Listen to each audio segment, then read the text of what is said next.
Nakakahiya talaga, grabe no? Meron talagang ganitong klaseng scammer ng mga taxi drivers.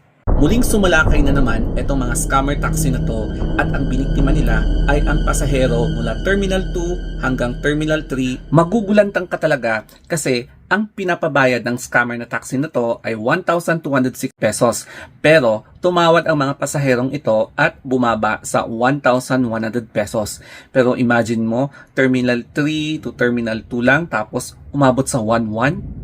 Nangyari ang insidenteng ito kahapon lang, June 15, 2025. So, recently lang talaga to, no? Ang usapan daw between the passenger tapos ng taxi driver na ito ay ime-metro. Pero nung dumating na sila sa Terminal 2 ay yung metro daw ay ito ng phone niya at hindi ginamit talaga yung mismong metro. So, ibig sabihin talaga nanggaganchong itong driver na to. Bilang isang taga-probinsya, ito ang isa sa mga pinaka-nakakatakutan kong mangyari sa akin kapag pupunta ako sa Manila na mag-isa and then biglang mabibiktima ako ng mga scammer na taxi driver. Although hindi ko naman nila lahat ng mga taxi driver, no? Kaya I prefer talaga na sumakay sa mga TNVS, such as yung mga Grab sa mga pupuntahan kong lugar from the terminal. Ito yung actual na pagsakay ko ng TNVS or nung sumakay ako ng Grab nung bumaba ako sa Pasay Terminal ng Victory Liner. So from Pasay to the hotel kung saan ako magstay in for overnight kasi nag-exam ako during that time sa Makati City for NCLEX. And then after nang nag-exam ako, bumalik ako sa hotel, nag-book ulit ako ng Grab from the hotel sa Makati City pabalik doon sa Pasay and then pabalik na ako ng Baguio na hindi ako na-scam, safer and hindi katulad ng nangyari sa airport na yan na grabe talaga yung paggagancho.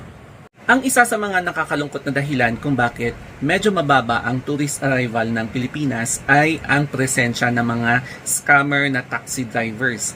Kasi kalat na kalat yan sa mga ibang foreign tourist na medyo skeptical kapag gusto nila mag-travel sa Pilipinas kasi nga takot sila na baka mangyari din sa kanila yung ganitong klaseng i-scam ng taxi driver na halos 10 times yung sinisingil na bayad kaysa sa normal rate talaga.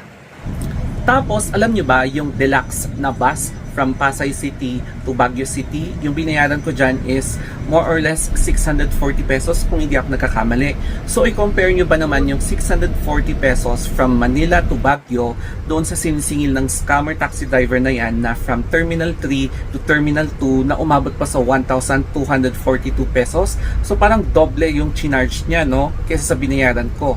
Ayon sa Department of Transportation tapos pati LTO mukhang i-revoke talaga yung lisensya ng driver na ito and pati ata yung franchise ng nag-ooperate. So nadamay na yung pinagtatabahuan niyang company. So nakakasira din ng company kapag meron kang empleyado na corrupt, na nangi-scam, lalo na kapag hindi sila talaga kontento sa mga sinusweldo nila.